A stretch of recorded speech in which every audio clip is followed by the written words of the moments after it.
जरूरी है घर में बड़े बुजुर्गों की उपस्थिति। यकीन मानिए ये कहानी आपको एक बड़ी सीख दे जाएगी। बच्चों को स्कूल बस में बैठाकर वापस आ सालू खिन्न मन से टेरेस पर जाकर बैठ गई। सुहावना मौसम, हल्के बादल और पक्षियों का मधुर गान कुछ भी उसके मन को वह सुकून नहीं दे पा रहे थे जो वो पिछले शहर के घर में छोड़ आई थी। सालू की इधर उधर दौड़ती सरसरी नजरें थोड़ी दूर पर पेड़ की ओट में खड़ी बुढ़िया पर ठहर गईं। ओह, फिर वही बुढ़िया क्यों इस तरह से उसके घर की ओर ताकती है। सालू की उदासी बेचैनी में तब्दील हो गई। मन में शंकाएं पनपने लगीं। इससे पहले भी सालू उस बुढ़िया को 3-4 बार नोटिस कर चुकी थी। 2 महीने हो गए थे सालू को पूना से गुड़गांव शिफ्ट हुए, मगर अभी तक एडजस्ट नहीं हो पाई थी। पति सुधीर का बड़े ही शॉर्ट नोटिस पर तबादला हुआ था। वो तो आते ही अपने काम और ऑफिशियल टूर में व्यस्त हो गए। छोटी सैली का तो पहली क्लास में आराम से एडमिशन हो गया, मगर सोनू को बड़ी मुश्किल से 5वीं क्लास के मिड सेशन में एडमिशन मिला। वो दोनों भी धीरे धीरे रूटीन में आ रहे थे, लेकिन सालू, उसकी स्थिति तो जड़ से उखाड़कर दूसरी जमीन पर रोपे गए पेड़ जैसी हो गई थी, जो अभी भी नई जमीन नहीं पकड़ पा रहा था। सब कुछ कितना व्यवस्थित चल रहा था पूना में। उसकी अच्छी जॉब थी, घर संभालने के लिए अच्छी मेड थी, जिसके भरोसे वह घर और रसोई छोड़कर सुकून से ऑफिस चली जाती थी। घर के पास ही बच्चों के लिए एक अच्छा सा डे केयर भी था। स्कूल के बाद दोनों बच्चे शाम को उसके ऑफिस से लौटने तक वहीं रहते। लाइफ बिल्कुल सेट थी, मगर सुधीर के एक तबादले की वजह से सब गड़बड़ हो गया। यहाँ ना आसपास कोई अच्छा डे केयर है और ना ही कोई भरोसे लायक मेड ही मिल रही है। उसका करियर तो चौपट ही समझो। और इतनी टेंशन के बीच ये विचित्र बुढ़िया कहीं छुपकर घर की टोह तो नहीं ले रही। वैसे भी इस इलाके में चोरी और फिरौती के लिए बच्चों का अपहरण कोई नई बात नहीं है। सोचते सोचते सालू परेशान हो उठी। 2 दिन बाद सुधीर टूर से वापस आए तो सालू ने उस बुढ़िया के बारे में बताया। सुधीर को भी कुछ चिंता हुई। ठीक है, अगली बार कुछ ऐसा हो तो वॉचमैन को बोलना, वो उसका ध्यान रखेगा, वरना फिर देखते हैं, पुलिस कंप्लेन कर सकते हैं। कुछ दिन ऐसे ही गुजर गए। सालू का घर को दोबारा ढर्रे पर लाकर नौकरी करने का संघर्ष जारी था, पर इससे बाहर आने की कोई सूरत नजर नहीं आ रही थी। एक दिन सुबह सालू ने टेरेस से देखा, वॉचमैन उस बुढ़िया के साथ उनके गेट पर आया हुआ था। सुधीर उससे कुछ बात कर रहे थे। पास से देखने पर उस बुढ़िया की सूरत कुछ जानी पहचानी सी लग रही थी। सालू को लगा उसने ये चेहरा कहीं और भी देखा है, मगर कुछ याद नहीं आ रहा था। बात करके सुधीर घर के अंदर आ गए और वह बुढ़िया मेन गेट पर ही खड़ी रही। अरे, ये तो वही बुढ़िया है जिसके बारे में मैंने आपको बताया था। ये यहाँ क्यों आई है? सालू ने चिंतित स्वर में सुधीर से पूछा। बताऊंगा तो आश्चर्यचकित रह जाओगी। जैसा तुम उसके बारे में सोच रही थी वैसा कुछ भी नहीं है। जानती हो वो कौन है? सालू का विस्मित चेहरा आगे की बात सुनने को बेकरार था। वो इस घर की पुरानी मालकिन है क्या? मगर ये घर तो हमने मिस्टर शांतनु से खरीदा है। ये लाचार बेबस बुढ़िया उसी शांतनु की अभागी माँ है, जिसने पहले धोखे से सब कुछ अपने नाम करा लिया और फिर ये घर हमें बेचकर विदेश चला गया, अपनी बूढ़ी माँ गायत्री देवी को एक वृद्धा आश्रम में छोड़कर। छी, कितना कमीना इंसान है। देखने में तो बड़ा शरीफ लग रहा था। सुधीर का चेहरा वितृष्णा से भर उठा। वही सालू याददाश्त पर कुछ जोर डाल रही थी। हाँ, याद आया, स्टोर रूम में सफाई करते हुए इस घर की पुरानी नेम प्लेट दिखी थी। उस पर गायत्री निवास लिखा था। वहीं एक राजसी ठाट बाट वाली महिला की एक पुरानी फोटो भी थी। उसका चेहरा ही इस बुढ़िया से मिलता था। तभी मुझे लगा था कि इसे कहीं देखा है, मगर अब ये यहाँ क्यों आई है? क्या घर वापस लेने? पर हमने तो इसे पूरी कीमत देकर खरीदा है। सालू चिंतित हो उठी। नहीं नहीं, आज इसके पति की पहली बरसी है। ये उस कमरे में दिया जलाकर प्रार्थना करना चाहती है जहाँ उन्होंने अंतिम सांस ली थी। इससे क्या होगा? मुझे तो इन बातों में कोई विश्वास नहीं। तुम्हें ना सही, उन्हें तो है, और अगर हमारी हाथ से उन्हें थोड़ी सी खुशी मिल जाती है तो हमारा क्या घट जाएगा? ठीक है, आप उन्हें बुला लीजिए। अनमने मन से ही सही, मगर सालू ने हाँ कर दी। गायत्री देवी अंदर आ गईं। छीड़ काया, तन पर पुरानी सूती धोती, बड़ी बड़ी आंखों के कोरों में कुछ जमे कुछ पिघले हुए आंसू। अंदर आकर उन्होंने सुधीर और सालू को ढेरों आशीर्वाद दिए। नजरें भर भर कर उस पराये घर को देख रही थी जो कभी उनका अपना था। आंखों में कितनी स्मृतियां, कितने सुख और कितने ही दुख एक साथ तैर आए थे। वो ऊपर वाले कमरे में गईं, कुछ देर आंखें बंद कर बैठी रहीं। बंद आंखें लगातार रिस रही थीं। फिर उन्होंने दिया जलाया, प्रार्थना की और फिर वापस से दोनों को आशीर्वाद देते हुए कहने लगी, मैं इस घर में दुल्हन बनकर आई थी। सोचा था अर्थी पर जाऊंगी, मगर स्वर भर्रा आया था। यही कमरा था मेरा। कितने साल हंसी खुशी बिताए हैं यहाँ अपनों के साथ, मगर शांतनु के पिता के जाते ही आंखें पुनः भर आईं। सालू और सुधीर निःशब्द बैठे रहे। थोड़ी देर घर से जुड़ी बातें कर गायत्री देवी भारी कदमों से उठी और चलने लगी। पैर जैसे इस चौखट को छोड़ने को तैयार ही न थे, पर जाना तो था ही। उनकी इस हालत को वो दोनों महसूस कर रहे थे। आप जरा बैठिए, मैं अभी आती हूँ।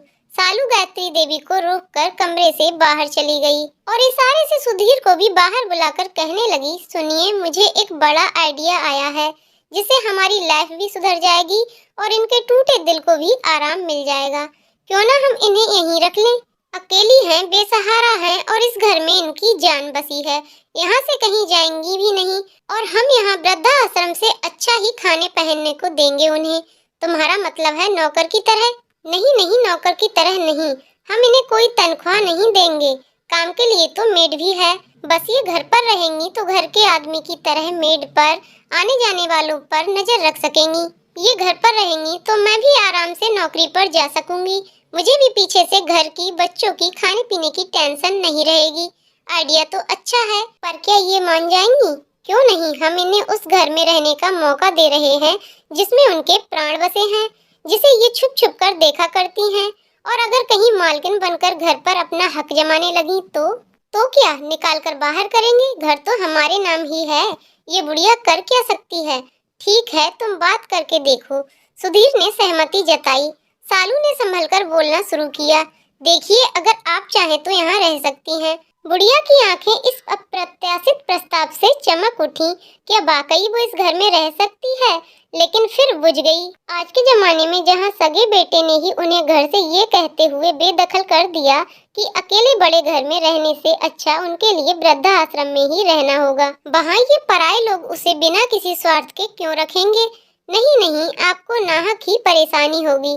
परेशानी कैसी? इतना बड़ा घर है और आपके रहने से हमें भी आराम हो जाएगा। हालांकि दुनियादारी के कटु अनुभवों से गुजर चुकी गायत्री देवी सालू की आंखों में छिपी मनसा समझ गई, मगर उस घर में रहने के मोह में वो मना ना कर सकी। गायत्री देवी उनके साथ रहने आ गईं और आते ही उनके सधे हुए अनुभवी हाथों ने घर की जिम्मेदारी बखूबी संभाल ली। सभी उन्हें अम्मा कहकर ही बुलाते। हर काम उनकी निगरानी में सुचारू रूप से चलने लगा। घर की जिम्मेदारी से बेफिक्र होकर सालू ने भी नौकरी ज्वाइन कर ली। साल भर कैसे बीत गया पता ही न चला। अम्मा सुबह दोनों बच्चों को उठाती, तैयार करती, मान मनहार कर खिलाती और स्कूल बस तक छोड़ती। फिर किसी कुशल प्रबंधक की तरह अपनी देखरेख में बाई से सारा काम कराती। रसोई का वो स्वयं खास ध्यान रखने लगी। खासकर बच्चों के स्कूल से आने के वक्त वो नित्य नए नए स्वादिष्ट और पौष्टिक भोजन तैयार कर देती। सालू भी हैरान थी कि जो बच्चे चिप्स और पिज्जा के अलावा कुछ भी मन से न खाते थे, वे उनके बनाए व्यंजन खुशी खुशी खाने लगे थे। बच्चे अम्मा से बेहद घुल मिल गए थे। उनकी कहानियों के लालच में कभी देर तक टीवी से चिपके रहने वाले बच्चे उनकी हर बात मानने लगे। समय से खाना पीना और होमवर्क निपटाकर बिस्तर में पहुंच जाते। अम्मा अपनी कहानियों से बच्चों में एक और जहां अच्छे संस्कार डाल रही थीं, वहीं हर वक्त टीवी देखने की बुरी आदत से भी दूर ले जा रही थीं। सालू और सुधीर बच्चों में आए परिवर्तन को देखकर अभिभूत थे, क्योंकि उन दोनों के पास तो कभी बच्चों के पास बैठ बातें करने का भी समय नहीं होता था। पहली बार सालू ने महसूस किया कि घर में किसी बड़े बुजुर्ग की उपस्थिति, नानी दादी का प्यार बच्चों पर कितना सकारात्मक प्रभाव डालता है। उसके बच्चे तो शुरू से ही इस सुख से वंचित रहे, क्योंकि उनके जन्म से पहले ही उनकी नानी और दादी दोनों गुजर चुकी थीं। आज सालू का जन्मदिन था। सुधीर और सालू ने ऑफिस से थोड़ा जल्दी निकलकर बाहर डिनर करने का प्लान बनाया था। सोचा था बच्चों को अम्मा संभाल लेंगी, मगर घर में घुसते ही दोनों हैरान रह गए। बच्चों ने घर को गुब्बारों और झालरों से सजाया हुआ था।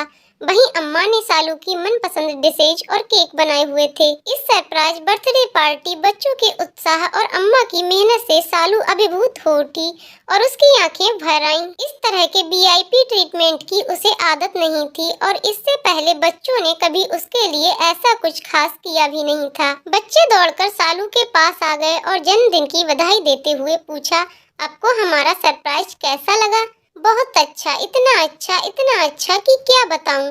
कहते हुए उसने बच्चों को बाहों में भरकर चूम लिया। हमें पता था आपको अच्छा लगेगा।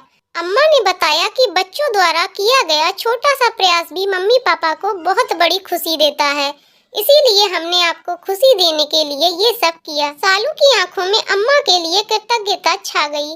बच्चों से ऐसा सुख तो उसे पहली बार ही मिला था और वो भी उन्हीं के संस्कारों के कारण। केक कटने के बाद गायत्री देवी ने अपने पल्लू में बंधी लाल रुमाल में लिपटी एक चीज निकाली और सालू की ओर बढ़ा दी। ये क्या है अम्मा? तुम्हारे जन्मदिन का उपहार। सालू ने खोलकर देखा तो रुमाल में सोने की चेन थी। वो चौंक पड़ी, ये तो सोने की मालूम होती है। हाँ बेटी, सोने की ही है। बहुत मन था कि तुम्हारे जन्मदिन पर तुम्हें कोई तोहफा दूं। कुछ और तो नहीं है मेरे पास, बस यही एक चेन है जिसे संभाल कर रखा था। मैं अब इसका क्या करूंगी? तुम पहनना, तुम पर बहुत अच्छी लगेगी। सालू की अंतरात्मा उसे कचोटने लगी, जिसे उसने लाचार बुढ़िया समझकर स्वार्थ से तत्पर हो अपने यहाँ आश्रय दिया। उनका इतना बड़ा दिल कि अपने पास बचे इकलौते स्वर्ण धन को भी वह उसे सहज ही दे रही है। नहीं नहीं अम्मा, मैं इसे नहीं ले सकती। ले ले बेटी, एक माँ का आशीर्वाद समझकर रख ले।